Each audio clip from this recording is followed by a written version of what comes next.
Marie-Antoinette est connue pour les événements qui vont mener à la fin de sa vie. Mais aujourd'hui, on va se pencher sur son enfance. Marie-Antoinette, c'est l'avant-dernière enfant d'une famille de 16 enfants.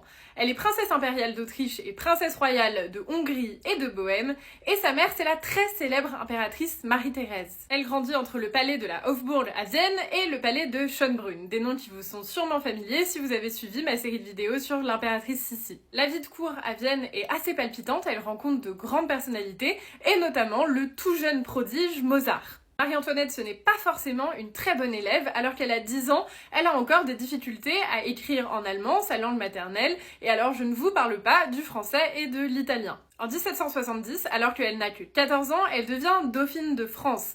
Et là, elle va être frappée par un grand changement, celui d'un protocole beaucoup plus strict à Versailles qu'à Vienne. Toujours à l'âge de 14 ans, Maria Antonia, qui devient Marie-Antoinette, doit renoncer à tous ses droits sur les couronnes dépendantes de la maison de sa famille. Pour ceux qui ont vu le film de Sofia Coppola, eh bien cette scène n'est pas une invention.